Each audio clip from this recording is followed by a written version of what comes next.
Summary, Book of Genesis, NIV version. Chapter 1, The Creation. In the beginning, God created the heavens and the earth. The earth was formless and empty, with darkness covering the deep waters, and the Spirit of God hovered over the surface. God spoke light into existence, separating it from darkness, calling the light day and the darkness night. This marked the first day of creation. On the second day, God created the sky, separating the waters above from the waters below. The third day brought dry land, which God called earth, and the gathered waters he called seas. God commanded the land to produce vegetation, plants bearing seeds, and trees bearing fruit, each according to their kinds. On the fourth day, God placed lights in the sky to separate day from night, and to mark seasons, days, and years. He made two great lights, the sun to govern the day, and the moon to govern the night, along with the stars. The fifth day saw God creating creatures to fill the waters and birds to fly across the sky. He blessed them, commanding them to be fruitful and multiply. On the sixth day, God made land animals according to their kinds, livestock, creatures that move along the ground, and wild animals. Then God said, "Let us make mankind in our image, in our likeness." He created humans, male and female, in his own image, blessing them and giving them dominion over all the earth and its creatures. God instructed them to be fruitful, multiply, and fill the earth. He provided every seed-bearing plant and fruit tree for their food. On the seventh day, God rested from all his work, blessing the seventh day and making it holy. Everything God had made was very good. Chapter 2, The Garden of Eden. The Lord God formed man from the dust of the ground and breathed into his nostrils the breath of life, making him a living being. God planted a garden in Eden, in the east, placing the man there to work it and take care of it. In the middle of the garden stood the tree of life and the tree of the knowledge of good and evil. A river watered the garden, then divided into 4 headwaters flowing through various lands, rich with gold and precious stones. God commanded the man, saying he could eat from any tree in the garden except the tree of the knowledge of good and evil, warning that eating from it would bring death. The Lord God observed that it was not good for the man to be alone, so he decided to make a helper suitable for him. God formed all the wild animals and birds from the ground, bringing them to the man to name. The man gave names to all livestock, birds, and wild animals, but no suitable helper was found. God caused the man to fall into a deep sleep, then took one of his ribs and closed up the place with flesh. From the rib, God fashioned a woman and brought her to the man. The man exclaimed that she was bone of his bones and flesh of his flesh, calling her woman because she was taken from man. Therefore, a man leaves his father and mother and is united to his wife, becoming one flesh. Both the man and woman were naked and felt no shame. Chapter 3, The Fall of Humanity. The serpent, more crafty than any other wild animal, approached the woman and questioned God's command about eating from the trees.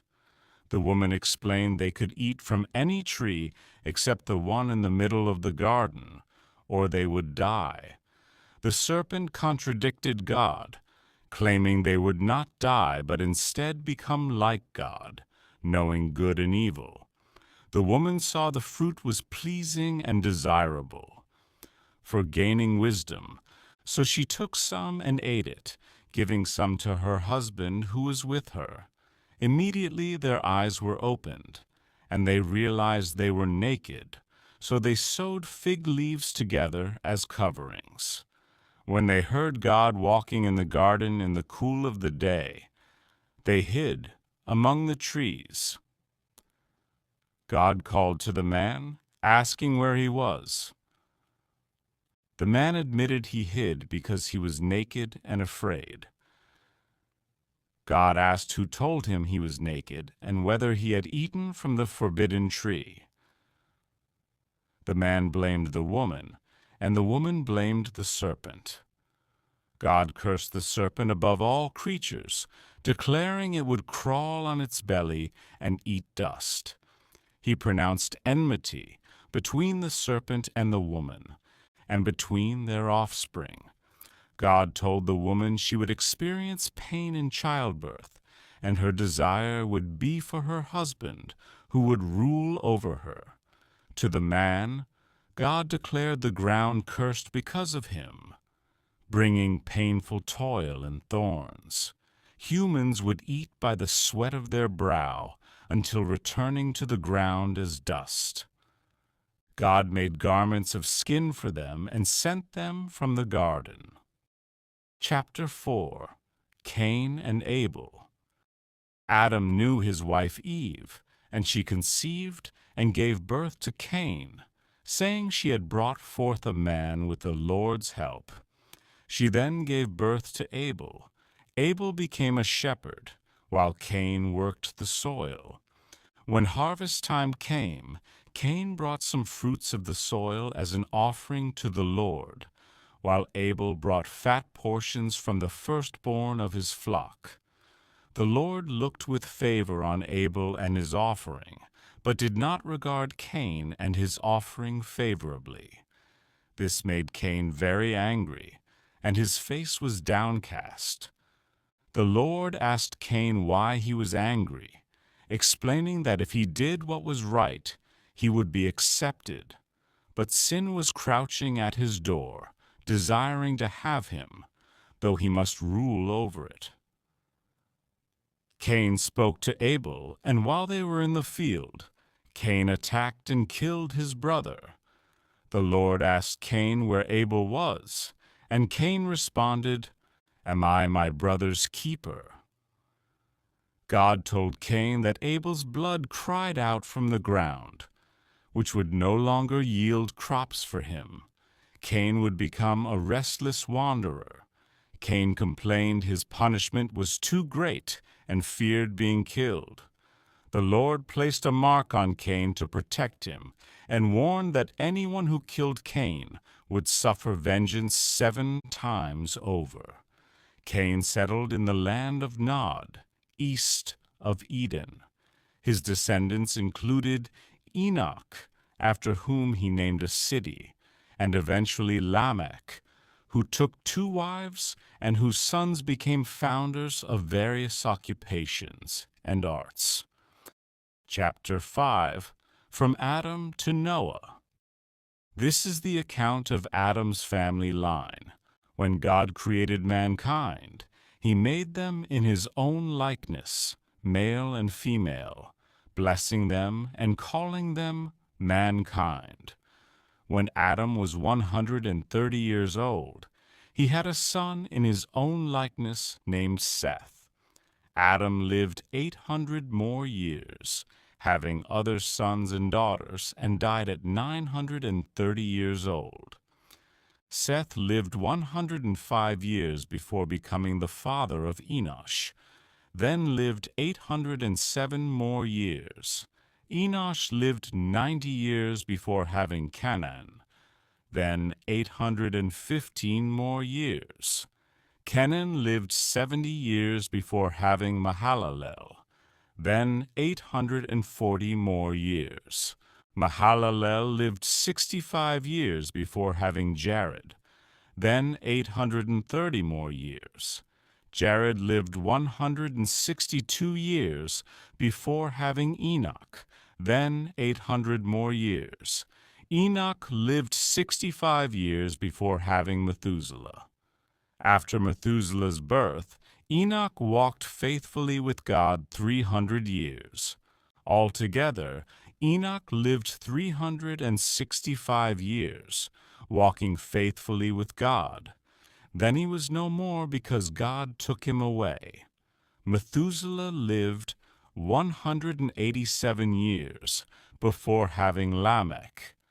Then 782 more years, becoming the oldest person recorded at 969 years. Lamech lived 182 years before having a son named Noah, saying he would comfort them in their labor from the ground the Lord had cursed. Lamech lived 595 more years. After Noah was 500 years old, he became the father of Shem, Ham, and Japheth. Chapter 6. Wickedness and the Flood Warning. When human beings began to multiply on the earth, and daughters were born to them, the sons of God saw that the daughters of humans were beautiful and married any they chose. The Lord said his Spirit would not contend with humans forever, because they were mortal, limiting their days to 120 years. The Nephilim were on the earth in those days and afterward, when the sons of God went to the daughters of humans and had children by them. These were the heroes of old, men of renown. The Lord observed that human wickedness on earth was great, with every inclination of their hearts being only evil continually. The Lord regretted making human beings on the earth, and his heart was deeply troubled. He decided to wipe from the face of the earth the human race he had created, along with animals, creatures that move along the ground, and birds of the sky, for he regretted making them. However, Noah found favor in the eyes of the Lord. Noah was a righteous man, blameless among the people of his time, and he walked faithfully with God. Noah had 3 sons, Shem, Ham, and Japheth. The earth was corrupt in God's sight and filled with violence. God saw how corrupt the earth had become, for all people on earth had corrupted their ways. God told Noah he was going to put an end to all people, because the earth was filled with violence through them. God instructed Noah to make an ark of cypress wood, with rooms, and coat it with pitch inside and out, giving specific dimensions and design. Chapter 7. The Great Flood. The Lord told Noah to enter the ark with his entire household, because Noah alone was righteous among his generation. God instructed him to take 7 pairs of every kind of clean animal, male and female, and 1 pair of every kind of unclean animal, male and female, as well as 7 pairs of every kind of bird to keep various kinds alive throughout the earth. In 7 days, God would send rain for 40 days and 40 nights, wiping from the face of the earth every living creature he had made. Noah did everything the Lord commanded him. He was 600 years old when the flood waters came upon the earth. Noah, his sons, his wife, and his sons' wives entered the ark to escape the flood waters. Pairs of clean and unclean animals, birds and creatures that move along the ground, came to Noah and entered the ark, as God had commanded. After 7 days, the flood waters came on the earth. On the 17th day of the 2nd month, all the springs of the great deep burst forth, and the floodgates of the heavens were opened. Rain fell on the earth for 40 days and 40 nights. The waters rose greatly, lifting the ark high above the earth. They rose so high that all the high mountains under the entire heavens were covered to a depth of more than 15 cubits. Every living thing that moved on land perished. Birds, livestock, wild animals, all creatures that swarm over the earth, and all mankind. Everything on dry land that had the breath of life in its nostrils died. God wiped out every living thing from the face of the earth. Chapter 8. The waters recede. God remembered Noah and all the wild animals and livestock with him in the ark, sending a wind over the earth so the waters receded. The springs of the deep and the floodgates of the heavens were closed, and the rain stopped falling from the sky. The water receded steadily from the earth, and by the end of 150 days, the water had gone down. On the 17th day of the 7th month, the ark came to rest on the mountains of Ararat. The waters continued to recede until the first day of the 10th month, when the tops of the mountains became visible. After 40 days, Noah opened a window he had made in the ark and sent out a raven, which kept flying back and forth until the water had dried up from the earth. Then he sent out a dove to see if the water had receded from the surface of the ground. But the dove found nowhere to perch and returned to the ark. Noah waited 7 more days and sent the dove out again. When it returned in the evening, there was a freshly plucked olive leaf in its beak, showing Noah the water had receded. He waited 7 more days and sent the dove out again, but this time it did not return. By Noah's 601st year, the water had dried up from the earth. Noah removed the covering from the ark and saw that the ground was dry. By the 27th day of the 2nd month, the earth was completely dry.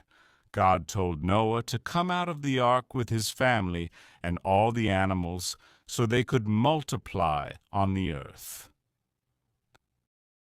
Chapter 9. God's covenant with Noah. Noah built an altar to the Lord, taking some of all the clean animals and clean birds and sacrificing burnt offerings on it. The Lord smelled the pleasing aroma and said in his heart that he would never again curse the ground because of humans, even though every inclination of the human heart is evil from childhood. He promised never again to destroy all living creatures as he had done. God blessed Noah and his sons, telling them to be fruitful, increase in number, and fill the earth. He gave them rule over all creatures, providing every living thing as food, as he had given them the green plants, but forbidding the eating of meat with its lifeblood still in it. God declared he would demand an accounting for the life of every person, from other humans and from animals. Whoever sheds human blood, by humans shall their blood be shed, for in the image of God has God made mankind. God established his covenant with Noah and his descendants, promising never again to destroy all life by floodwaters. As a sign of this eternal covenant, God set his rainbow in the clouds. Whenever the rainbow appears, God will remember his covenant. Noah lived 350 years after the flood, dying at 950 years old. Noah's sons, Shem, Ham, and Japheth, became the fathers of nations. Ham saw his father's nakedness and told his brothers, but Shem and Japheth covered Noah. When Noah awoke, he cursed Ham's son Canaan, but blessed Shem and Japheth. Chapter 10. The Table of Nations. This is the account of Shem, Ham, and Japheth, Noah's sons, who themselves had sons after the flood. The sons of Japheth were Gomer, Magog, Madai, Javan, Tubal, Meshech, and Tiras, whose descendants spread out into their territories by their clans within their nations, each with its own language. These maritime peoples spread out into their territories. The sons of Ham were Cush, Egypt, Put, and Canaan. Cush was the father of Nimrod, who became a mighty warrior on the earth and a mighty hunter before the Lord. His kingdom began in Babylon, Uruk, Akkad, and Calneh in Shinar. From that land he went to Assyria and built Nineveh, Rehoboth-ir, Calah, and Rasin. Egypt was the father of various peoples, including the Philistines.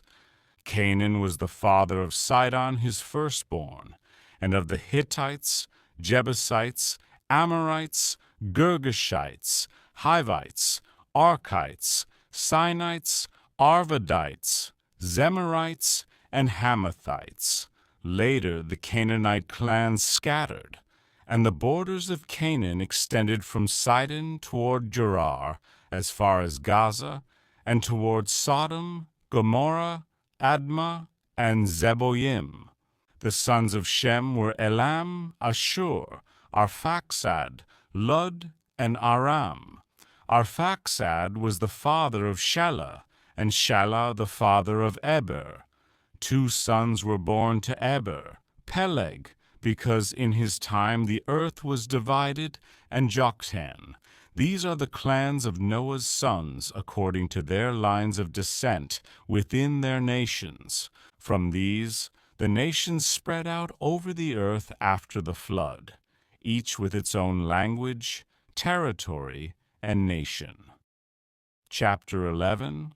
The Tower of Babel. Humanity spoke one language and settled in Shinar, where they decided to build a city with a tower reaching to the heavens to make a name for themselves. The Lord came down to see the city and tower the people were building. Concerned that nothing would be impossible for them if they remained united, God confused their language so that they could not understand each other. The people stopped building the city, and the Lord scattered them over the face of the earth. This place was called Babel, meaning confusion, because there the Lord confused the language of the whole world.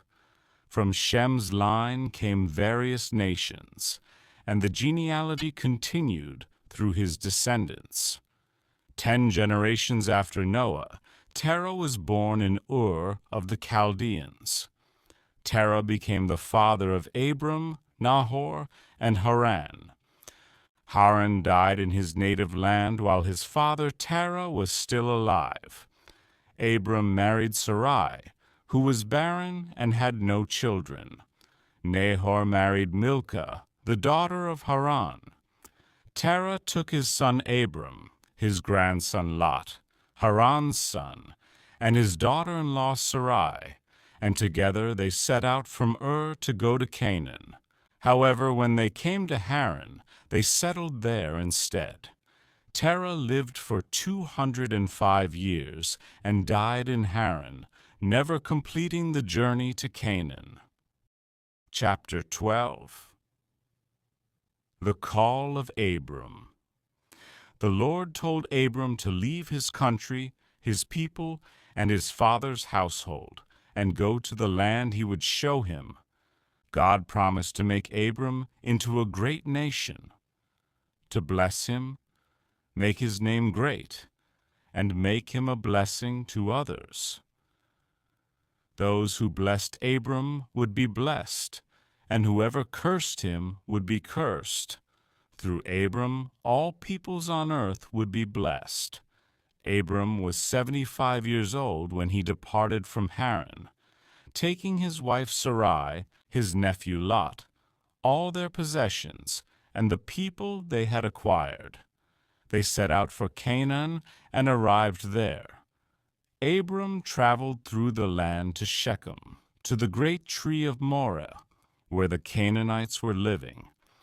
The Lord appeared to Abram and promised to give this land to his offspring. Abram built an altar there to the Lord who had appeared to him. He moved on to the hills east of Bethel and pitched his tent, with Bethel to the west and Ai to the east, building another altar and calling on the Lord's name. Abram continued traveling toward the Negev. A severe famine struck the land. Chapter 13.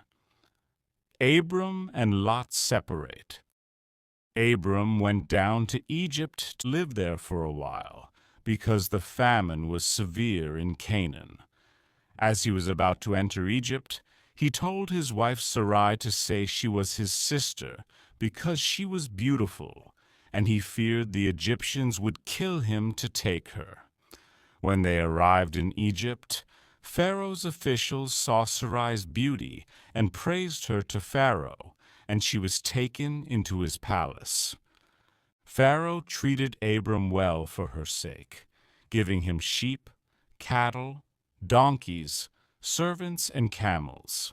However, the Lord inflicted serious diseases on Pharaoh and his household because of Abram's wife, Sarai.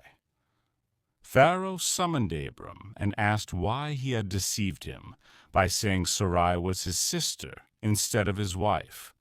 Pharaoh returned Sarai to Abram and ordered his men to send them away with all their possessions.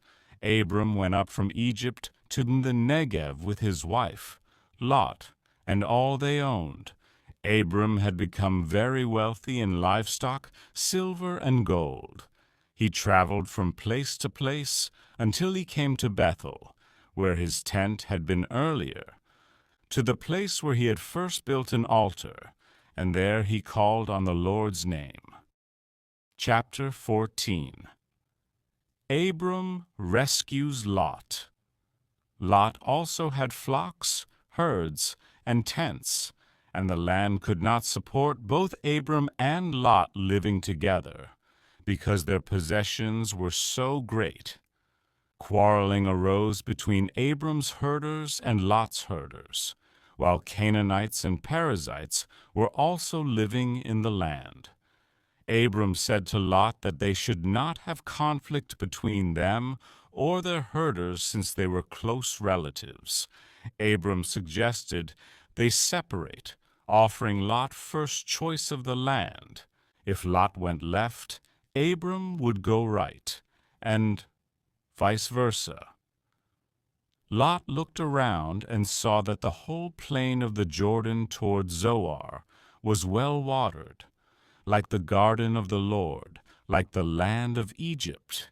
This was before the Lord destroyed Sodom and Gomorrah. Lot chose the whole Jordan plain and set out toward the east, separating from Abram. Abram lived in Canaan, while Lot lived among the cities of the plain and pitched his tents near Sodom, where the people were wicked and sinning greatly against the Lord. After Lot left, the Lord told Abram to look in all directions from where he was standing, promising to give all the land he saw to him and his offspring forever. Chapter 15. The Lord's Covenant with Abram. The Lord promised to make Abram's offspring like the dust of the earth, so numerous that if anyone could count the dust, then his offspring could be counted. God told Abram to walk through the length and breadth of the land, because he was giving it to him. Abram moved his tents and went to live near the great trees of Mamre at Hebron, where he built an altar to the Lord during the time of Amraphel, king of Shinar, 4 kings went to war against 5 kings in the valley of Siddim. These 5 kings, including the kings of Sodom and Gomorrah, had been subject to Kedorlaomer for 12 years, but rebelled in the 13th year. In the 14th year, Kedorlaomer and his allied kings came and defeated several nations. They also defeated the kings in the valley of Siddim, where tar pits were located. The kings of Sodom and Gomorrah fled, some falling into the pits while the rest escaped to the hills. The 4 kings seized all the goods of Sodom and Gomorrah and all their food, then left. They also carried off Abram's nephew Lot and his possessions, since Lot was living in Sodom. Chapter 16. Hagar and Ishmael. A man who had escaped came and reported to Abram the Hebrew, who was living near the great trees of Mamre the Amorite. Mamre and his brothers Eshcol and Aner were allied with Abram. When Abram heard that his relative had been captured, he called out his 318 trained men, born in his household, and went in pursuit as far as Dan. During the night, Abram divided his men and attacked the kings, routing them and pursuing them as far as Hobah, north of Damascus. He recovered all the goods and brought back his relative Lot with his possessions, together with the women and the other people. After Abram returned from defeating Kedorlaomer and his allied kings, the king of Sodom came out to meet him in the valley of Shaveh. Then Melchizedek, king of Salem, brought out bread and wine. He was priest of God Most High, and blessed Abram, saying that blessed be Abram by God Most High, creator of heaven and earth, and praise be to God Most High, who delivered Abram's enemies into his hand. Abram gave Melchizedek 1/10 of everything he had recovered. Chapter 17. The Covenant of Circumcision. The king of Sodom said to Abram to give him the people and keep the goods for himself. But Abram told the king of Sodom that he had raised his hand to the Lord, God Most High, creator of heaven and earth, and taken an oath that he would accept nothing belonging to the king, not even a thread or sandal strap. So the king could never say he made Abram rich. Abram would accept nothing but what his men had eaten and the share that belonged to his allies Aner, Eshcol, and Mamre. After this, the word of the Lord came to Abram in a vision, telling him not to be afraid, for the Lord was his shield and his very great reward. Abram asked what God could give him, since he remained childless, and the one who would inherit his estate was Eliezer of Damascus. Abram said that God had given him no children, so a servant in his household would be his heir. Then the word of the Lord came, saying this man would not be Abram's heir, but a son from his own body would be his heir. Chapter 18. The 3 Visitors. God took Abram outside and told him to look up at the sky and count the stars if he could. God said that Abram's offspring would be that numerous. Abram believed the Lord, and he credited it to him as righteousness. God told Abram that he was the Lord who brought him out of Ur of the Chaldeans to give him this land to take possession of it. Abram asked how he could know that he would gain possession of it. The Lord told him to bring a heifer, a goat, a ram, a dove, and a young pigeon. Abram brought all these, cut them in 2, and arranged the halves opposite each other, but did not cut the birds in half. Birds of prey came down on the carcasses, but Abram drove them away. As the sun was setting, Abram fell into a deep sleep, and a thick and dreadful darkness came over him. The Lord told Abram that his descendants would be strangers in a country not their own, and would be enslaved and mistreated 400 years. But God would punish the nation they served, and afterward they would come out with great possessions. Chapter 19. Sodom and Gomorrah destroyed. The Lord told Abram he would go to his ancestors in peace and be buried at a good old age. In the 4th generation, Abram's descendants would come back to this land because the sin of the Amorites had not yet reached its full measure. When the sun had set and darkness had fallen, a smoking firepot with a blazing torch appeared and passed between the pieces of the animals. On that day, the Lord made a covenant with Abram, saying he was giving this land to Abram's descendants, from the Wadi of Egypt to the great river, the Euphrates, including the land of various nations living there. Abram's wife Sarai had borne him no children, but she had an Egyptian slave named Hagar. Sarai said to Abram that the Lord had kept her from having children, so he should sleep with her slave, so that she could build a family through her. Abram agreed to what Sarai said. After Abram had been living in Canaan 10 years, Sarai took her Egyptian slave Hagar and gave her to her husband to be his wife. Chapter 20. Abraham and Abimelech. Abram slept with Hagar, and she conceived. When Hagar knew she was pregnant, she began to despise her mistress Sarai. Sarai said to Abram that he was responsible for the wrong she was suffering, that she had put her slave in his arms, and now that Hagar knew she was pregnant, she despised her. Sarai asked the Lord to judge between her and Abram. Abram told Sarai that her slave was in her hands, and to do with her whatever she thought best. Then Sarai mistreated Hagar, so she fled from her. The angel of the Lord found Hagar near a spring in the desert on the road to Shur, and asked where she had come from and where she was going. Hagar said she was running away from her mistress Sarai.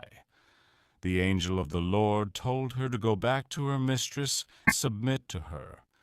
The angel promised to increase her descendants so much that they would be too numerous to count. The angel told Hagar she was pregnant and would give birth to a son, and she should name him Ishmael, because the Lord had heard of her misery. Chapter 21. The birth of Isaac. The Lord was gracious to Sarah as he had said, and did for her what he had promised. Sarah became pregnant and bore a son to Abraham in his old age, at the very time God had promised him. Abraham gave the name Isaac to the son Sarah bore him. When Isaac was 8 days old, Abraham circumcised him, as God commanded him. Abraham was 100 years old when his son Isaac was born to him. Sarah said God had brought her laughter, and everyone who heard about this would laugh with her. She added that no one would have said to Abraham that Sarah would nurse children, yet she had borne him a son in his old age.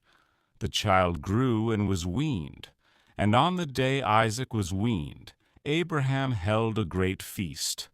But Sarah saw that the son whom Hagar the Egyptian had borne to Abraham was mocking, and she told Abraham to get rid of that slave woman and her son, for that woman's son would never share in the inheritance with her son Isaac. The matter distressed Abraham greatly because it concerned his son. But God told him not to be distressed about the boy and the slave woman, instructing him to listen to whatever Sarah told him, because it was through Isaac that his offspring would be reckoned. God would make the son of the slave into a nation also, because he was Abraham's offspring. Early the next morning, Abraham took some food and a skin of water and gave them to Hagar. He set them on her shoulders and then sent her off with the boy. She went on her way and wandered in the desert of Beersheba. When the water in the skin was gone, she put the boy under one of the bushes. Then she went off and sat down about a bowshot away, for she thought she could not watch the boy die. As she sat there, she began to sob. God heard the boy crying, and the angel of God called to Hagar from heaven, asking what was the matter. He told her not to be afraid, for God had heard the boy crying. God would make him into a great nation. Then God opened her eyes, and she saw a well of water, filled the skin with water, and gave the boy a drink. God was with the boy as he grew up. Chapter 22. Abraham tested. Sometime later, God tested Abraham. He called to him, and Abraham replied that he was there. Then God said to take his son, his only son, whom he loved, Isaac, and go to the region of Moriah. There he was to sacrifice him as a burnt offering on a mountain God would show him. Early the next morning, Abraham got up and loaded his donkey. He took with him 2 of his servants and his son Isaac. When he had cut enough wood for the burnt offering, he set out for the place God had told him about. On the 3rd day, Abraham looked up and saw the place in the distance. He told his servants to stay there with the donkey, while he and the boy went over there to worship, and then they would come back. Abraham took the wood for the burnt offering and placed it on his son Isaac, and he himself carried the fire and the knife. As the 2 of them went on together, Isaac spoke to his father Abraham and asked where the lamb for the burnt offering was. Abraham answered that God himself would provide the lamb. When they reached the place God had told him about, Abraham built an altar there and arranged the wood on it. He bound his son Isaac and laid him on the altar on top of the wood. Then he reached out his hand and took the knife to slay his son. But the angel of the Lord called out to him from heaven, telling him not to lay a hand on the boy or do anything to him, for now God knew that Abraham feared God, because he had not withheld his son, his only son, from him. Abraham looked up and saw a ram caught by its horns in a thicket. He went over and took the ram and sacrificed it as a burnt offering instead of his son. The angel of the Lord called to Abraham from heaven a 2nd time, declaring that because Abraham had done this and had not withheld his son, God would surely bless him and make his descendants as numerous as the stars in the sky and the sand on the seashore. Sarah lived to be 127 years old and died at Kiriath Arba. Chapter 23. The death of Sarah. Sarah lived to be 127 years old. She died at Kiriath Arba, which is Hebron, in the land of Canaan, and Son. And Abraham went to mourn for Sarah and to weep over her.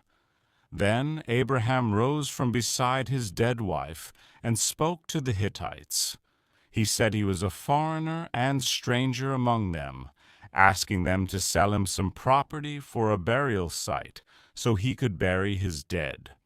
The Hittites replied to Abraham that he was a mighty prince among them, and should bury his dead in the choicest of their tombs. None of them would refuse him his tomb for burying his dead. Then Abraham rose and bowed down before the people of the land, the Hittites. He said if they were willing to let him bury his dead, then they should listen to him and intercede with Ephron, son of Zohar, on his behalf, so he would sell him the cave of Machpelah, which belonged to him and was at the end of his field. Abraham asked him to sell it to him for the full price as a burial site among them. Ephron the Hittite was sitting among his people and replied to Abraham in the hearing of all the Hittites who had come to the gate of his city. He told Abraham no.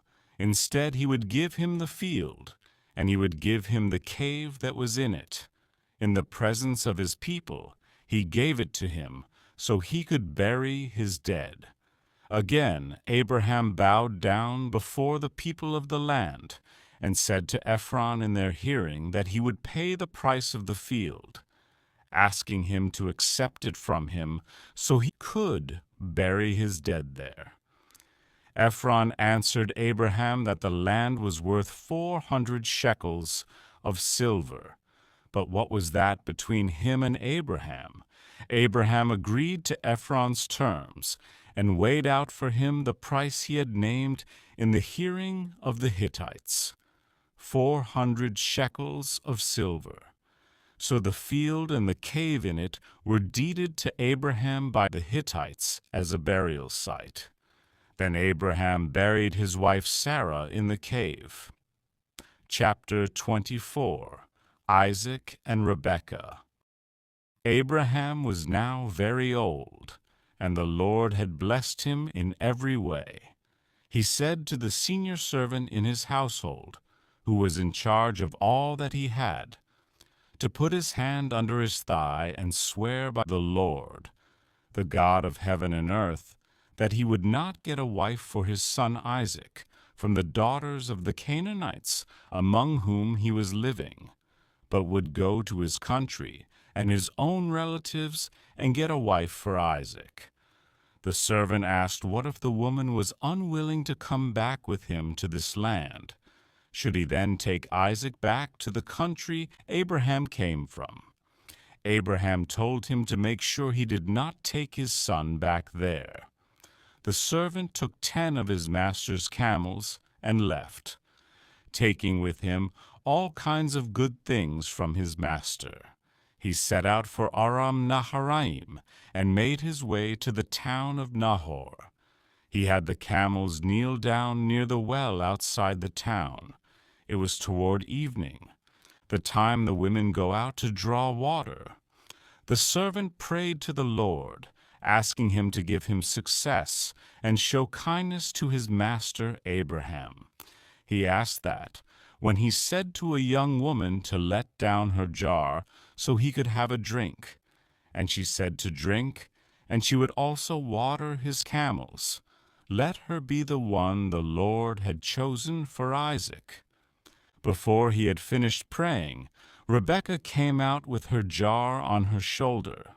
She was the daughter of Bethuel, son of Milcah, who was the wife of Abraham's brother Nahor. The woman was very beautiful, a virgin. No man had ever slept with her. She went down to the spring, filled her jar, and came up again. The servant hurried to meet her and asked for a little water from her jar. She quickly lowered the jar and gave him a drink, then said she would draw water for his camels too. The servant watched her closely to learn whether the Lord had made his journey successful. Chapter 25. The death of Abraham. Abraham had taken another wife, whose name was Keturah. She bore him Zimran, Jokshan, Medan, Midian, Ishbak, and Shuah. Abraham left everything he owned to Isaac, but while he was still living, He gave gifts to the sons of his concubines, and sent them away from his son Isaac to the Ubrizwan, to the land of the east. Abraham lived 175 years. Then Abraham breathed his last and died at a good old age, an old man and full of years. And he was gathered to his people. His sons Isaac and Ishmael buried him in the cave of Machpelah near Mamre, in the field of Ephron, son of Zohar the Hittite, the field Abraham had bought from the Hittites. There Abraham was buried with his wife Sarah. After Abraham's death, God blessed his son Isaac, who then lived near Beer Lahai Roah. This is the account of the family line of Abraham's son Ishmael. These are the names of the sons of Ishmael, listed in the order of their birth. Nebaioth, the firstborn of Ishmael, Kedar, Adbeel, Mibsam, Mishma, Duma, Massa, Hadad, Tema, Jetur, Naphish, and Kedema. Altogether, Ishmael lived 137 years. This is the account of the family line of Abraham's son Isaac. Isaac was 40 years old when he married Rebekah. Isaac prayed to the Lord on behalf of his wife, because she was childless. The Lord answered his prayer, and his wife Rebekah became pregnant. The babies jostled each other within her, and she went to inquire of the Lord. The Lord said to her that 2 nations were in her womb, and 2 peoples from within her would be separated. One people would be stronger than the other, and the older would serve the younger. When the time came for her to give birth, there were twin boys in her womb. The first to come out was red, and his whole body was like a hairy garment. So they named him Esau. After this, his brother came out, with his hand grasping Esau's heel. So he was named Jacob. The boys grew up, and Esau became a skillful hunter, while Jacob was content to stay at home among the tents. Chapter 26. Isaac and Abimelech. Now there was a famine in the land, besides the previous famine in Abraham's time. And Isaac went to Abimelech, king of the Philistines, in Gerar. The Lord appeared to Isaac and told him not to go down to Egypt, but to live in the land where he told him to live. The Lord promised to be with Isaac and bless him. For to him and his descendants he would give all these lands, and would confirm the oath he swore to Abraham. Isaac stayed in Gerar. When the men of that place asked him about his wife, he said she was his sister, because he was afraid to say she was his wife. He thought the men of this place might kill him on account of Rebekah, because she was beautiful. When Isaac had been there a long time, Abimelech, king of the Philistines, looked down from a window and saw Isaac caressing his wife Rebekah. Abimelech summoned Isaac and said that Rebekah was really his wife, asking why he said she was his sister. Isaac answered that he thought he might lose his life on account of her. Abimelech said that one of the men might well have slept with his wife, and Isaac would have brought guilt upon them. So Abimelech gave orders to all the people that anyone who harmed this man or his wife would be put to death. Isaac planted crops in that land, and the same year reaped 100-fold, because the Lord blessed him. The man became rich, and his wealth continued to grow until he became very wealthy. He had so many flocks and herds and servants that the Philistines envied him. All the wells that his father's servants had dug in the time of his father Abraham, the Philistines stopped up, filling them with earth. Then Abimelech said to Isaac to move away from them, because they had become too powerful. So Isaac moved away and encamped in the valley of Gerar. Isaac reopened the wells that had been dug in the time of his father Abraham. He gave them the same names his father had given them. Isaac's servants dug in the valley and discovered a well of fresh water there. But the herders of Gerar quarreled with those of Isaac. Chapter 27. Jacob gets Isaac's blessing. When Isaac was old and his eyes were so weak that he could no longer see, he called for Esau, his older son. Isaac told him he was now an old man and didn't know the day of his death. He asked Esau to take his weapons, his quiver and bow, and go out to the open country to hunt some wild game for him. Then he should prepare tasty food for him, just the way he liked it, and bring it to him to eat, so that he might give Esau his blessing before he died. Now Rebekah was listening as Isaac spoke to his son Esau. When Esau left for the open country to hunt game and bring it back, Rebekah said to her son Jacob that she had heard his father say to Esau to bring him some game and prepare tasty food, so that he might give him his blessing before he died. Rebekah told Jacob to listen carefully and do what she told him. She instructed him to go out to the flock and bring her 2 choice young goats, so she could prepare tasty food for his father, just the way he liked it. Then Jacob was to take it to his father to eat, so that he might give Jacob his blessing before he died. Jacob said to Rebekah his mother that his brother Esau was a hairy man, while he had smooth skin. What if his father touched him? He would appear to be tricking him, and would bring down a curse on himself rather than a blessing. His mother said to him that the curse would fall on her, and just to do what she said.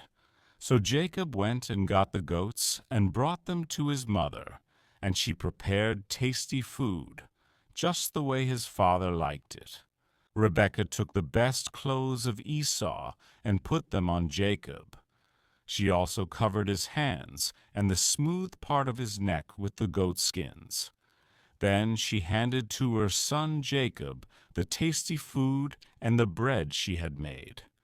Jacob went to his father and said he was Esau, his firstborn, asking his father to sit up and eat of his game so he might give him his blessing. Isaac asked how he found it so quickly, and Jacob replied, "The Lord his God gave him success." Chapter 28. Jacob's dream at Bethel. Isaac called for Jacob and blessed him. Then he commanded him not to marry a Canaanite woman, but to go at once to Paddan Aram, to the house of his mother's father Bethuel. He was to take a wife from among the daughters of Laban, his mother's brother. Isaac prayed that God Almighty would bless Jacob and make him fruitful and increase his numbers until he became a community of peoples. He asked God to give Jacob and his descendants the blessing given to Abraham, so that he might take possession of the land where he now resided as a foreigner, the land God gave to Abraham. Then Isaac sent Jacob on his way, and he went to Paddan Aram, to Laban son of Bethuel, the Aramean, the brother of Rebekah, who was the mother of Jacob and Esau. Now Esau learned that Isaac had blessed Jacob and had sent him to Paddan Aram to take a wife from there, and that when he blessed him, he commanded him not to marry a Canaanite woman. Esau realized how displeasing the Canaanite women were to his father Isaac. So he went to Ishmael and married Mahalath. Jacob left Beersheba and set out for Haran. When he reached a certain place, he stopped for the night because the sun had set. Taking one of the stones there, he put it under his head and lay down to sleep. He had a dream in which he saw a stairway resting on the earth, with its top reaching to heaven, and the angels of God were ascending and descending on it. There above it stood the Lord, who said he was the Lord, the God of Abraham and the God of Isaac. He promised to give Jacob and his descendants the land on which he was lying. His descendants would be like the dust of the earth, spreading out to the west and east, north and south. All peoples on earth would be blessed through him and his offspring. God promised to be with Jacob and watch over him wherever he went. When Jacob awoke from his sleep, he thought surely the Lord was in this place, and he was not aware of it. He was afraid and said how awesome this place was, calling it the house of God and the gate of heaven. Chapter 29. And Jacob arrives in Paddan Aram. Jacob continued on his journey and came to the land of the eastern peoples. There he saw a well in the open country, with 3 flocks of sheep lying near it, because the flocks were watered from that well. The stone over the mouth of the well was large. When all the flocks were gathered there, the shepherds would roll the stone away from the well's mouth and water the sheep. Then they would return the stone to its place over the mouth of the well. Jacob asked the shepherds where they were from, and they said they were from Haran. He asked if they knew Laban, Nahor's grandson, and they said they did. Then Jacob asked if he was well, and they said yes, and added that here came his daughter Rachel with the sheep. Jacob said that the sun was still high, and it was not time for the flocks to be gathered, so they should water the sheep and take them back to pasture. But they replied they could not until all the flocks were gathered, and the stone had been rolled away from the mouth of the well. While he was still talking with them, Rachel came with her father's sheep, for she was a shepherd. When Jacob saw Rachel, daughter of his uncle Laban, and Laban's sheep, he went over and rolled the stone away from the mouth of the well, and watered his uncle's sheep. Then Jacob kissed Rachel and began to weep aloud. He had told Rachel that he was a relative of her father and a son of Rebekah. So she ran and told her father. As soon as Laban heard the news about Jacob, his sister's son, he hurried to meet him. He embraced him and kissed him and brought him to his home, and there Jacob told him all these things. Then Laban said to him that he truly was his own flesh and blood. After Jacob had stayed with him for a whole month, Laban said to him that just because he was a relative of his, should he work for him for nothing. Laban asked what his wages should be. Now Laban had 2 daughters. The name of the older was Leah, and the name of the younger was Rachel. Chapter 30. Jacob's Children. When Rachel saw that she was not bearing Jacob any children, she became jealous of her sister. So she said to Jacob to give her children, or she would die. Jacob became angry with her and said it was not up to him, asking if he was in the place of God, who had kept her from having children. Then she said that here was her servant Bilhah, suggesting Jacob sleep with her so that she could bear children for Rachel, and she too could build a family through her. So she gave him her servant Bilhah as a wife. Jacob slept with her, and she became pregnant and bore him a son. Then Rachel said God had vindicated her. He had listened to her plea and given her a son. Because of this, she named him Dan.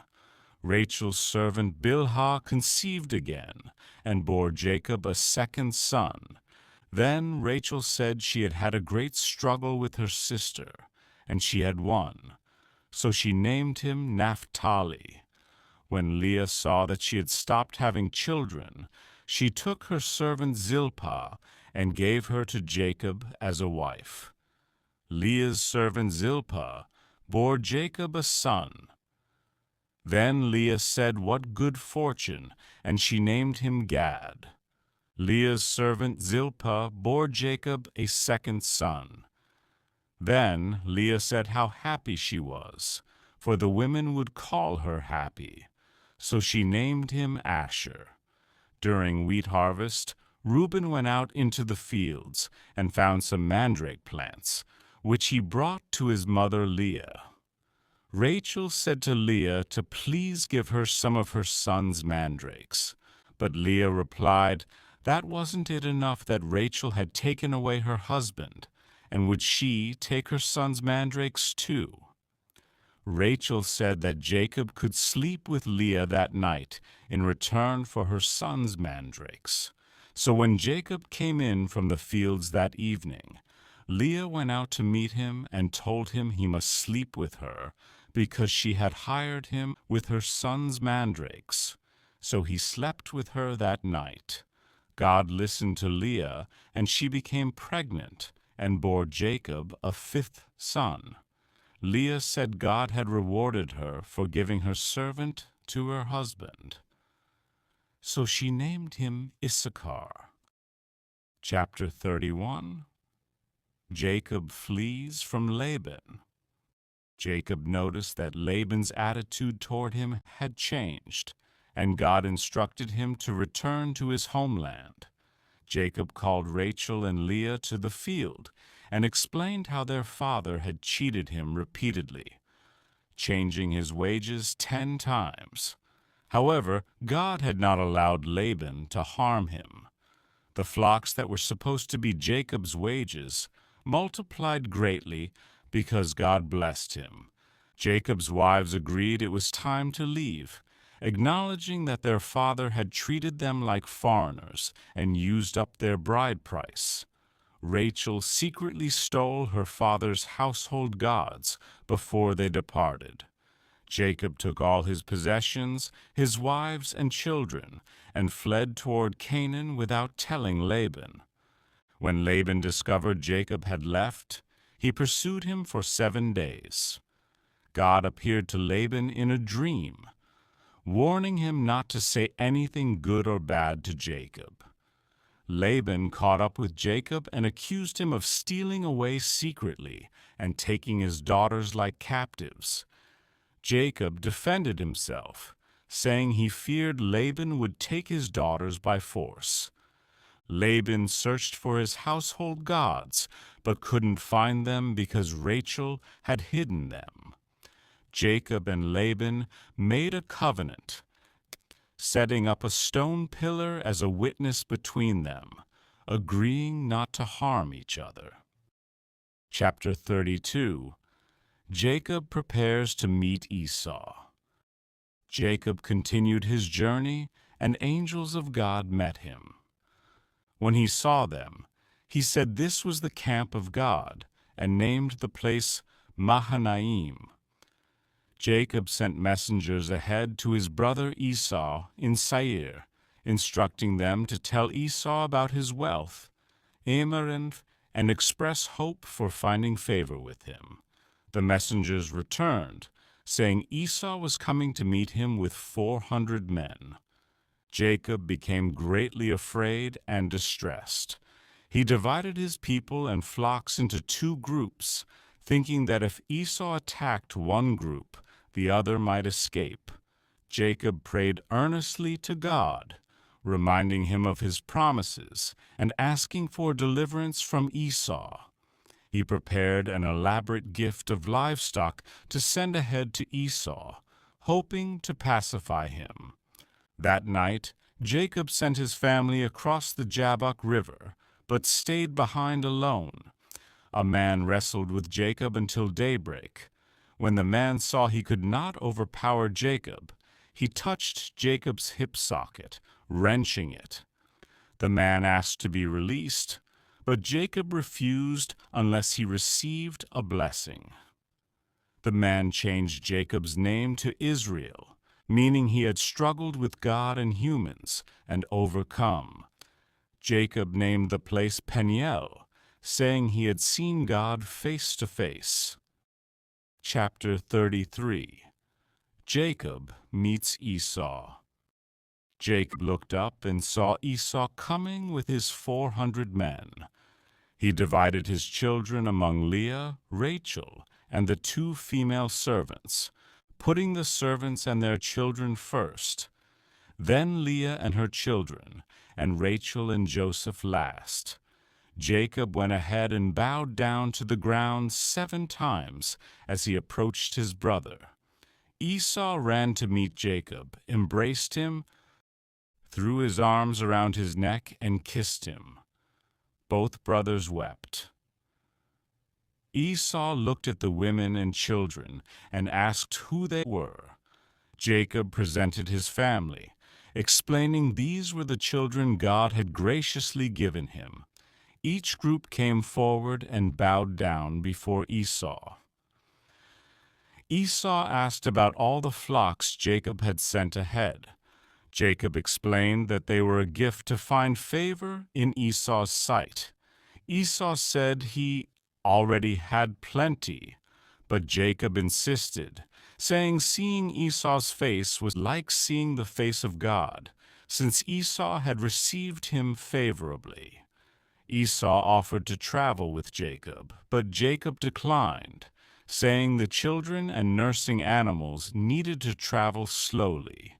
They parted peacefully, with Esau returning to Seir and Jacob traveling to Sukkoth, where he built a place for himself and shelters for his livestock. Chapter 34.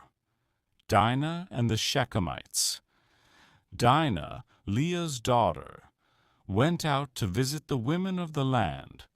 Shechem, son of Hamor the Hivite ruler, saw her, took her, and violated her. However, his heart was drawn to Dinah, and he loved her. He spoke tenderly to her and asked his father to get her as his wife. When Jacob heard that Dinah had been defiled, he kept quiet until his sons came home from the fields. Hamor went to speak with Jacob about the marriage. Jacob's sons arrived and were shocked and furious about the disgraceful thing done to their sister. Hamor proposed intermarriage between their peoples and peaceful coexistence. Shechem offered to pay any bride price they demanded. Jacob's sons answered deceitfully because of what happened to Dinah. They said all the men must be circumcised for this union to happen. Hamor and Shechem agreed and convinced all the men of their city to be circumcised. 3 days later, while the men were still in pain, Simeon and Levi, Dinah's brothers, attacked the unsuspecting city with swords, killing every male, including Hamor and Shechem. They took Dinah from Shechem's house and left. The other sons of Jacob plundered the city, taking all the wealth, women, and children. Chapter 35. Jacob returns to Bethel. God told Jacob to go to Bethel and settle there, building an altar to God who appeared to him when fleeing from Esau. Jacob instructed his household to get rid of foreign gods, purify themselves, and change their clothes. They gave Jacob all their foreign gods and earrings, which he buried under an oak tree near Shechem. As they traveled, terror from God fell upon surrounding towns, so no one pursued them. Jacob arrived at Bethel and built an altar, calling the place El Bethel, because God had revealed himself there when Jacob was fleeing from his brother. Deborah, Rebekah's nurse, died and was buried under an oak tree. God appeared to Jacob again after his return from Paddan Aram and blessed him. God reaffirmed that his name would be Israel and promised that he would be fruitful, become a community of nations, and kings would come from him. God promised to give him the land given to Abraham and Isaac. Then they set out from Bethel. While still some distance from Ephrath, Rachel began giving birth and had great difficulty. As she was dying, she named her son Ben-Oni, but Jacob named him Benjamin. Rachel died and was buried on the way to Ephrath. Jacob set up a pillar over her tomb. Chapter 36. Esau's Descendants. This chapter provides a detailed account of Esau's descendants, who became the Edomites. Esau took his wives from the women of Canaan, Adah, Oholibamah, and Basemath. He had sons born to him in Canaan, then took his family, livestock, and all possessions he had acquired, and moved to a land some distance from his brother Jacob. Their possessions were too great for them to remain together in the same area, and the land where they were staying could not support them both because of their livestock. So Esau settled in the hill country of Seir. The chapter lists Esau's sons, grandsons, and their chiefs. It also mentions the original inhabitants of Seir, the Horites and their descendants.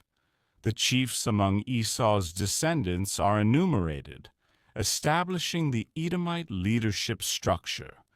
The passage concludes by listing the kings who reigned in Edom before any Israelite king reigned, showing a succession of 8 kings. Finally, it provides another list of the chiefs descended from Esau by name, according to their clans and regions, in the land of Seir. These were the chiefs descended from Esau, who is also called Edom, establishing the genealogical foundation of the Edomite nation that would interact with Israel throughout biblical history. Chapter 37. Joseph's Dreams. Jacob lived in Canaan, where his father had stayed.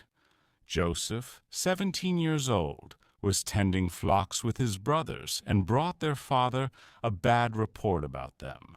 Israel loved Joseph more than his other sons, because he had been born to him in his old age, and he made an ornate robe for him. When his brothers saw their father loved Joseph more, they hated him and couldn't speak a kind word to him. Joseph had a dream and told his brothers, which made them hate him even more. He dreamed that while binding sheaves in the field, his sheaf rose and stood upright, while their sheaves gathered around and bowed down to it. His brothers asked if he intended to reign over them, and they hated him more because of his dreams and words. Joseph had another dream, where the sun, moon, and 11 stars were bowing down to him. He told his father and brothers, and his father rebuked him, asking if his mother, father, and brothers would actually bow down to him. His brothers were jealous, but his father kept the matter in mind. One day, Joseph's brothers were grazing their father's flocks near Shechem. Israel sent Joseph to check on them, and his brothers saw him coming from a distance. Chapter 38. Judah and Tamar. Judah left his brothers and visited a man named Hira in Adullam. There Judah met the daughter of a Canaanite man named Shua, married her, and she gave birth to 3 sons, Onan and Shelah. Judah got a wife named Tamar for his firstborn son but was wicked in the Lord's sight, so the Lord put him to death. Judah told Onan to fulfill his duty to his brother's wife and raise up offspring for his brother. Onan knew the child would not be his, so whenever he slept with Tamar, he prevented pregnancy. What he did was wicked in the Lord's sight, so the Lord put him to death also. Judah told his daughter-in-law Tamar to live as a widow in her father's household until his son Shelah grew up, fearing Shelah might die like his brothers. After a long time, Judah's wife died. When Judah had recovered from his grief, he went to Timnah to shear his sheep.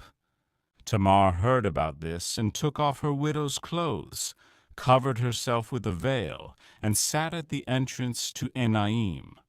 When Judah saw her, he thought she was a prostitute. He propositioned her, not realizing she was his daughter-in-law. She agreed in exchange for a goat. Chapter 39. Joseph and Potiphar's wife. Joseph had been taken down to Egypt, and Potiphar, an Egyptian who was one of Pharaoh's officials and captain of the guard, bought him from the Ishmaelites. The Lord was with Joseph, so he prospered and lived in the house of his Egyptian master. When his master saw that the Lord was with him and gave him success in everything, Joseph found favor in his eyes and became his attendant. Potiphar put him in charge of his household and entrusted everything he owned to Joseph's care. From that time on, the Lord blessed Potiphar's household because of Joseph. The blessing of the Lord was on everything Potiphar had, both in the house and in the field. Potiphar left everything in Joseph's care and did not concern himself with anything except the food he ate. Now Joseph was well built and handsome, and after a while his master's wife took notice of Joseph and said to him to come to bed with her. But he refused, explaining that his master had withheld nothing from him except her because she was his wife, and he could not do such a wicked thing and sin against God. Though she spoke to Joseph day after day, he refused to go to bed with her. Chapter 40. The Cupbearer and the Baker. Some time later, Pharaoh's cupbearer and baker offended their master, the king of Egypt. Pharaoh was angry with these two officials and put them in custody in the house of the captain of the guard, in the same prison where Joseph was confined. The captain of the guard assigned Joseph to them, and he attended them. After they had been in custody for some time, each of the two men had a dream the same night, and each dream had its own meaning. When Joseph came to them the next morning, he saw they were dejected. He asked why their faces were so sad today. They answered that they both had dreams, but there was no one to interpret them. Joseph said that interpretations belong to God, and asked them to tell him their dreams. The chief cupbearer told Joseph his dream about a vine with 3 branches that budded, blossomed, and produced grapes. He squeezed the grapes into Pharaoh's cup. Joseph said the 3 branches were 3 days, and within 3 days Pharaoh would restore him to his position. Joseph asked the cupbearer to remember him and mention him to Pharaoh. The chief baker then shared his dream, and Joseph interpreted that in 3 days Pharaoh would execute him. Chapter 41. Pharaoh's Dreams.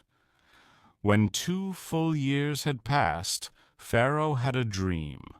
He was standing by the Nile when out of the river came up 7 cows, sleek and fat, and they grazed among the reeds.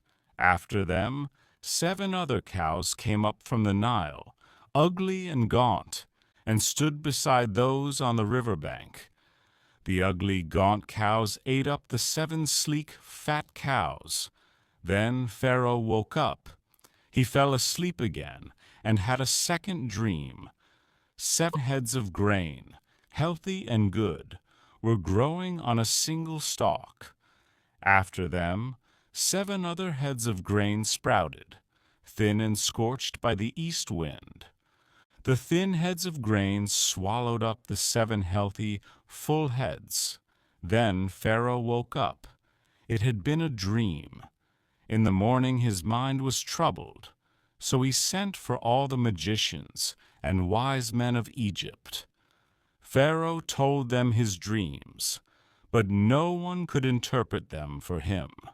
Then the chief cupbearer said to Pharaoh that he remembered his faults. When Pharaoh was angry with his servants, he imprisoned him and the chief baker in the house of the captain of the guard. Each of them had a dream the same night, and each dream had a meaning of its own. A young Hebrew was there with them, a servant of the captain of the guard. They told him their dreams, and he interpreted them, giving each man the interpretation of his dream. Things turned out exactly as he interpreted them. So Pharaoh sent for Joseph, and he was quickly brought from the dungeon. When he had shaved and changed his clothes, he came before Pharaoh. Pharaoh said to Joseph that he had a dream, and no one could interpret it.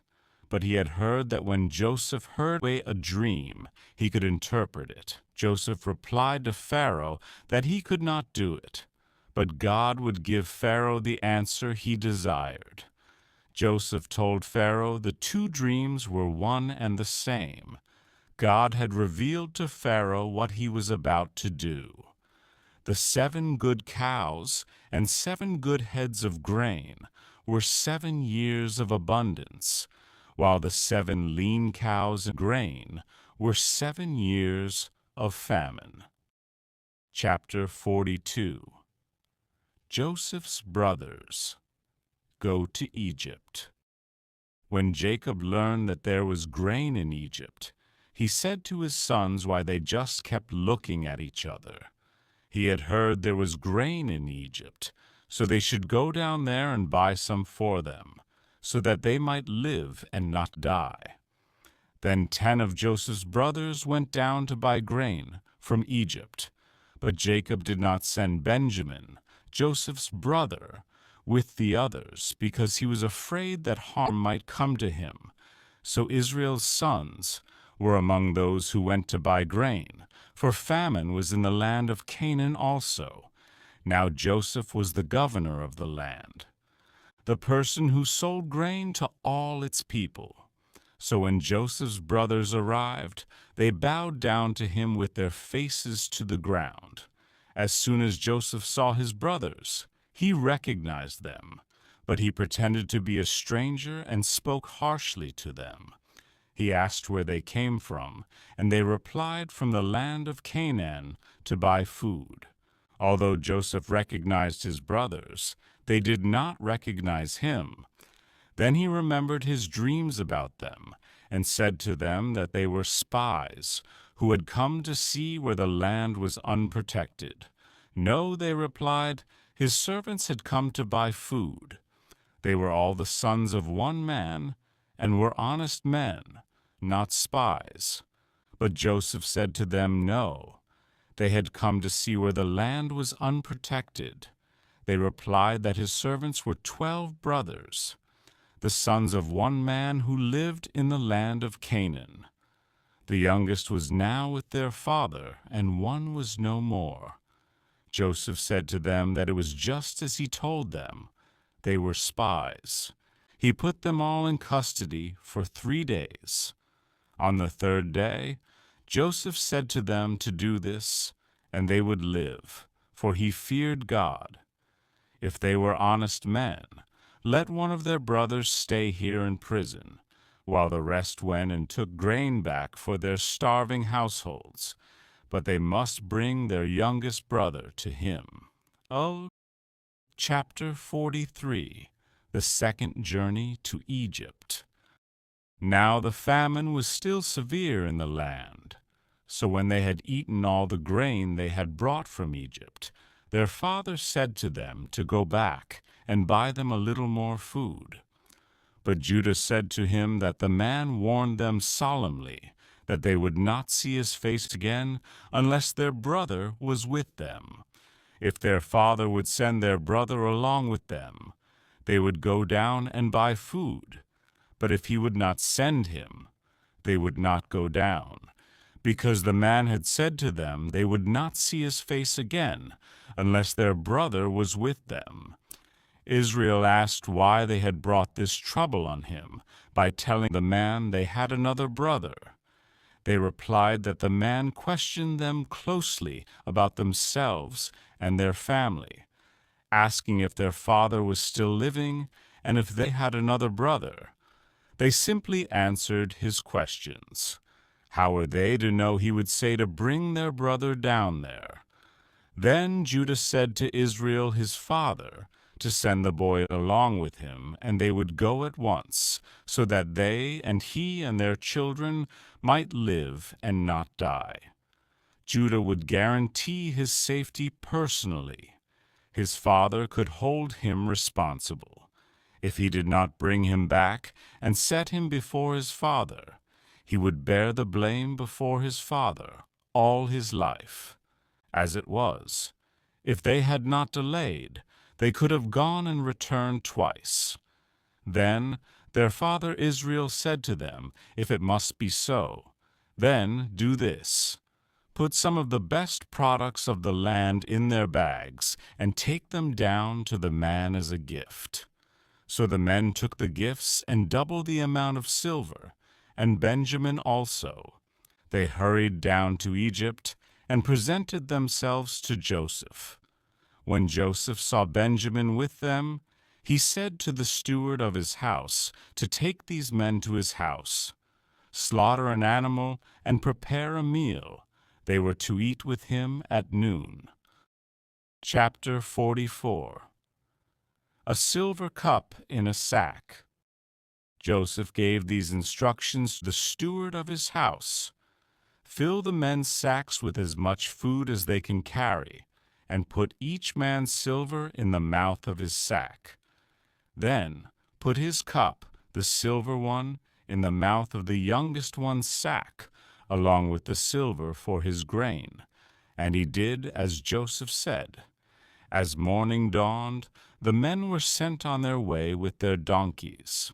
They had not gone far from the city when Joseph said to his steward to go after those men at once, and when he caught up with them, to ask them why they repaid good with evil. He was to ask, didn't they know that a man like his master could find things out by divination? When the steward caught up with them, he repeated these words to them. But they said to him, why would their lord say such things? Far be it from his servants to do anything like that. They even brought back to him from the land of Canaan the silver they found inside the mouths of their sacks. So why would they steal silver or gold from their master's house? If any of his servants is found to have it, he would die, and the rest would become their lord's slaves. The steward said, very well then, let it be as they said, but only the one who was found to have it would become his slave. The rest would be free from blame. Each of them quickly lowered his sack to the ground and opened it. Then the steward proceeded to search, beginning with the oldest and ending with the youngest. The cup was found in Benjamin's sack. At this, they tore their clothes. Then they all loaded their donkeys and returned to the city. Joseph was still in the house when Judah and his brothers came in, and they threw themselves to the ground before him. Joseph said to them, what was this they had done? Didn't they know that a man like him could find things out by divination? Judah replied, what could they say, and how could they prove their innocence? God had uncovered their guilt. Chapter 45. Joseph makes himself known.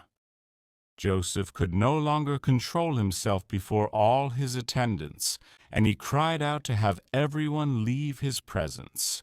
So there was no one with Joseph when he made himself known to his brothers. He wept so loudly that the Egyptians heard him, and Pharaoh's household heard about it. Joseph said to his brothers that he was Joseph, asking if his father was still living. But his brothers were not able to answer him, because they were terrified at his presence. Then Joseph said to his brothers to come close to him. When they had done so, he said he was their brother Joseph, the one they sold into Egypt. Now he told them not to be distressed, and not to be angry with themselves for selling him here, because it was to save lives that God sent him ahead of them. For 2 years now there had been famine in the land, and for the next 5 years there would be no plowing and reaping. But God sent him ahead of them to preserve for them a remnant on earth, and to save their lives by a great deliverance. So then, it was not them who sent him here, but God.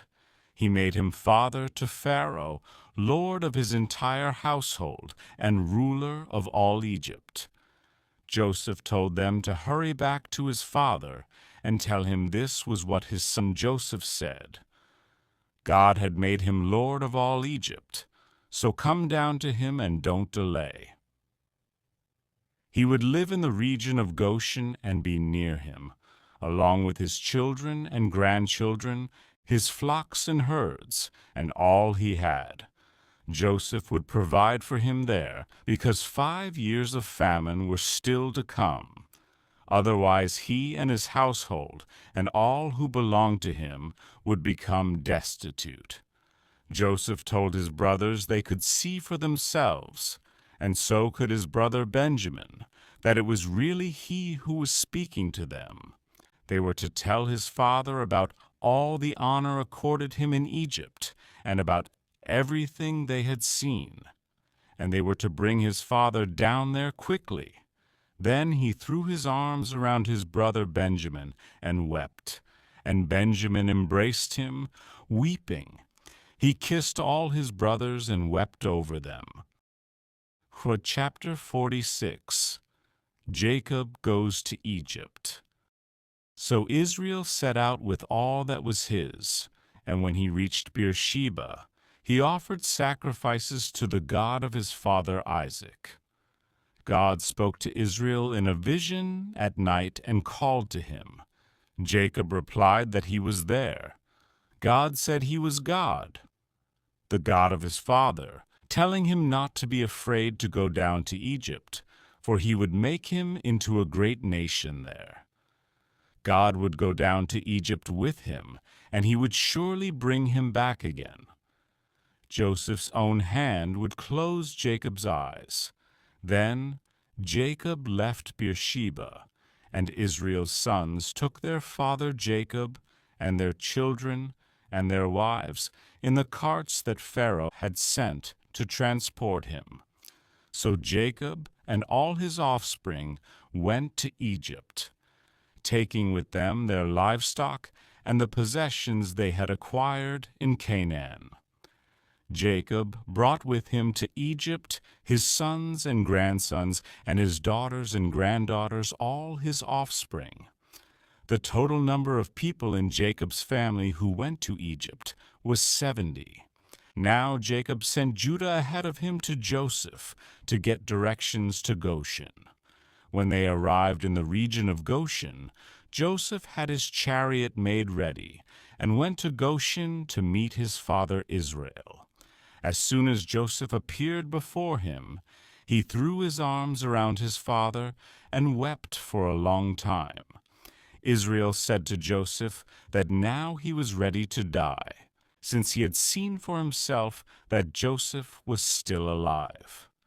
Then Joseph said to his brothers and to his father's household that he would go up and speak to Pharaoh, and would say to him that his brothers and his father's household, who were living in the land of Canaan, had come to him.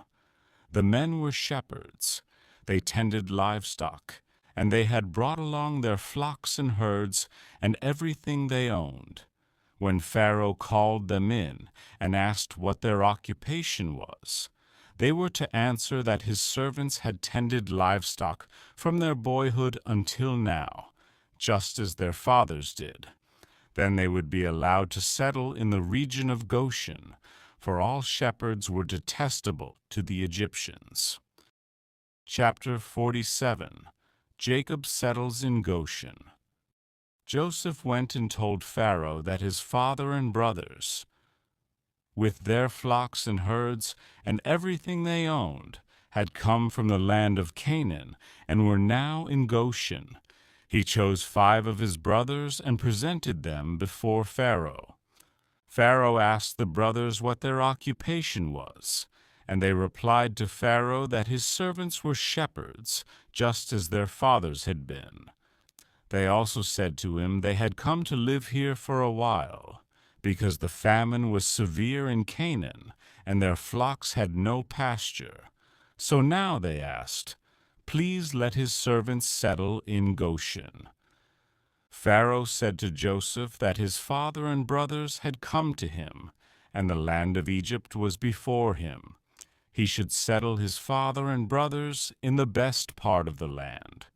Let them live in Goshen, and if any of them had special ability, put them in charge of Pharaoh's own livestock. Then Joseph brought his father Jacob in and presented him before Pharaoh. After Jacob blessed Pharaoh, Pharaoh asked him how old he was. Jacob said to Pharaoh that the years of his pilgrimage were 130.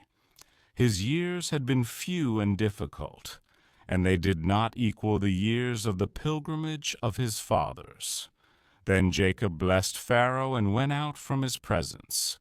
So Joseph settled his father and his brothers in Egypt and gave them property in the best part of the land, the district of Ramesses, as Pharaoh directed. Joseph also provided his father and his brothers and all his father's household with food, according to the number of their children. There was no food, however, in the whole region, because the famine was severe. Both Egypt and Canaan wasted away because of the famine. Joseph collected all the money that was to be found in Egypt and Canaan in payment for the grain they were buying, and he brought it to Pharaoh's palace. The people came to Joseph and said their money was all gone. Chapter 48. Manasseh and Ephraim. Some time later, Joseph was told that his father was ill. So he took his 2 sons Manasseh and Ephraim along with him. When Jacob was told that his son Joseph had come to him, Israel rallied his strength and sat up on the bed. Jacob said to Joseph that God Almighty appeared to him at Luz in the land of Canaan, and there he blessed him and said to him he would make him fruitful and increase his numbers. He would make him a community of peoples, and he would give this land as an everlasting possession to his descendants after him. Now then, Jacob said, his 2 sons born to Joseph in Egypt before he came to him here would be reckoned as his. Ephraim and Manasseh would be his, just as Reuben and Simeon were his. Any children born to Joseph after them would be his. In the territory they inherited, they would be reckoned under the names of their brothers. When Israel saw the sons of Joseph, he asked who they were. Joseph said to his father, they were the sons God had given him here. Then Israel said to bring them to him so he might bless them. Now Israel's eyes were failing because of old age, and he could hardly see. So Joseph brought his sons close to him, and his father kissed them and embraced them. Israel said to Joseph he never expected to see Joseph's face again, and now God had allowed him to see his children too.